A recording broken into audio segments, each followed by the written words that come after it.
Welcome to Long Lake in St. Agatha, Maine. This is December 29th, 2019. A day that a lot of people have been waiting for.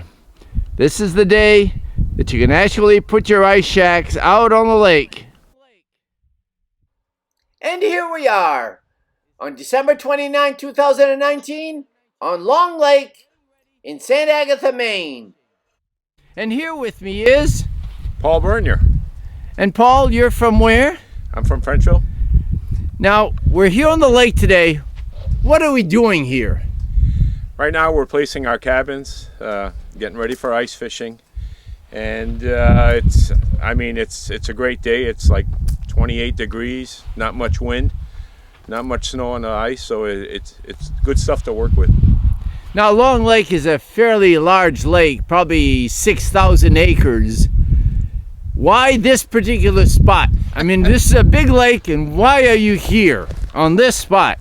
I don't know. I'll be honest with you, the last couple years, I've been probably 100, 150 feet more towards town, and we've been fishing there in about 45, 46 feet of water. 2 years ago, I did okay. Last year, it was not good, and I go by stories. I hear the summertime fishermen, they were doing well in 30, 35 feet of water, things like that. So I'm just trying to get less depth. Right now, where I want to put the cabin on about 35 and a half feet. So I'm happy with that. We're going to try it out. Now, I noticed you have a marker in back of you. Is this you've measured? There's 35 and a half feet? Yeah, we came out yesterday to drill our holes and check depth and stuff like that. And right here, that's 35 and a half feet. So. Now, how much ice do we have? I mean, we're out on the lake, and where safety is always an issue. How much ice? Right now, 7 to 8 inches of good, solid black ice. As a matter of fact, 15 minutes ago, a Jeep just drove right by us, and he went on the other side of the lake. I mean, I wouldn't have done it this early, but he didn't go under. He's still riding, so it's all good. Now, you're putting your cabin out. This is the season opens when? Midnight, New Year's Eve. I don't know if I'll be here then because we have another family commitment, but I'll certainly be here in the morning. Now, you're also involved in the fishing derby, right? The Long Lake Ice Fishing Derby? Yeah. Could you tell me about that? It's a great event. It's awesome. This year is our 15th year. It benefits the Edgar J. Parody Cancer Fund. We've given them to date about $72,000. So it's and this year is our 15th anniversary, and we've got some awesome prizes. So yeah. So now I guess we're going to put the cabin up, and you're going to show us how to do it.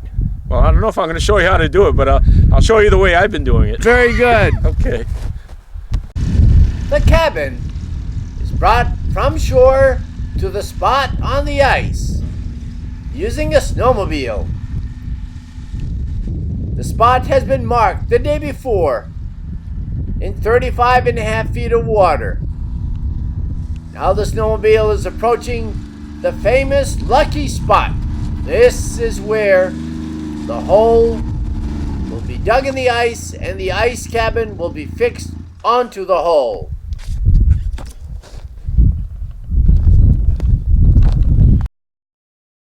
The first step is to make a hole in the ice. Here we have a template of how big the hole in the floor of the cabin is. The template is carefully marked, and then an ice auger will be used to drill out the hole. Once the holes were dug with an axe and an ice chisel. But now the ice augers certainly have made it easy to drill through the 8 inches of ice here on Long Lake. As you can see, the auger blade is following the template that was scorched into the ice. As you can see, the auger is very sharp and in no time goes through the 8 inches of ice down to the water.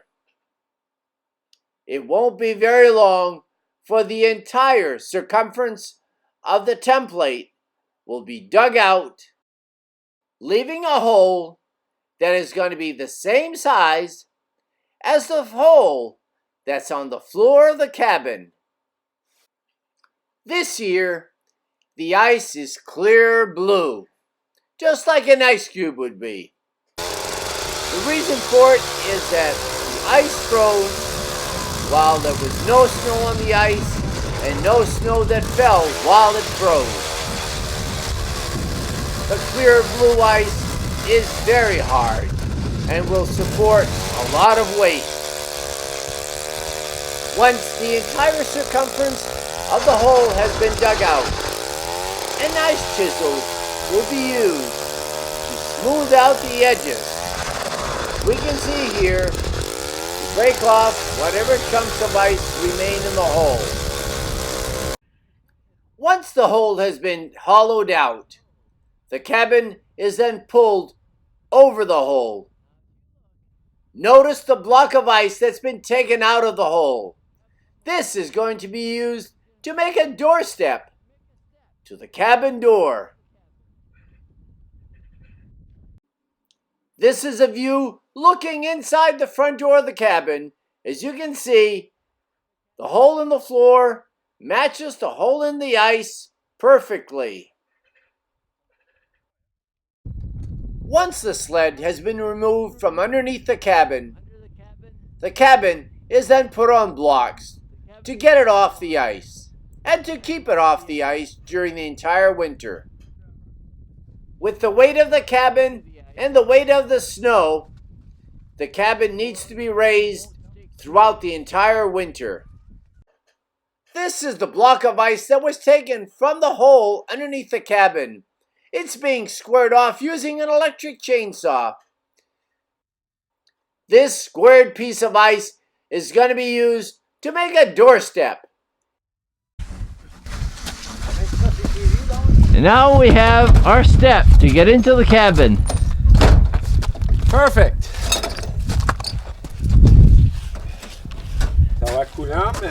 Now, Paul, I noticed you've got your blocks, your wooden blocks. What are they there for? To lift yourself off the ice, because the ice is going to come up as more snow gets on the ice. It lifts, so that gives us 6 inches to play with, and we don't have to keep jacking the cabin every time.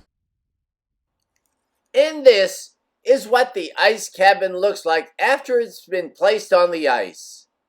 The snow has been banked around the side of the cabin as insulation, as well as to hold it in place during the high winds on the lake. The propane tank provides fuel for heat and light inside the cabin. We now wait until midnight on January 1st to start fishing. To all ice fishermen, have a safe and a great fishing season.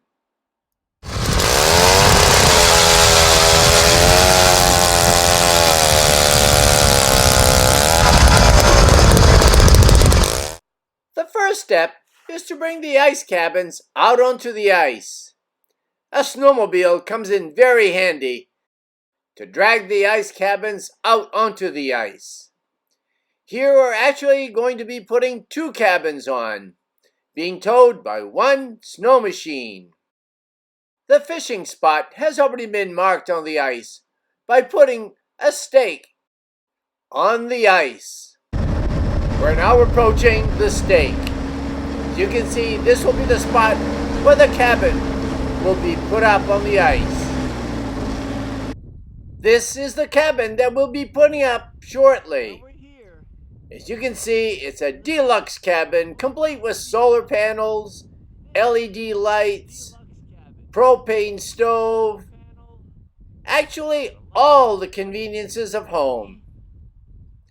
This is where many hours will be spent smelt fishing. The first step is to actually dig a hole in the ice. Currently, the ice is 7.5 inches deep. and it's a clear blue ice. That is, it froze without any snow being on it. Once the holes were dug with an axe and an ice chisel, the auger certainly makes it easy. As you can see from the outline, this hole is square, and this will match perfectly with the hole that's in the floor of the cabin. Once the hole is dug and the ice taken out, then the cabin will be pulled onto the hole. And the hole in the floor of the cabin should match perfectly with the hole that's currently being dug.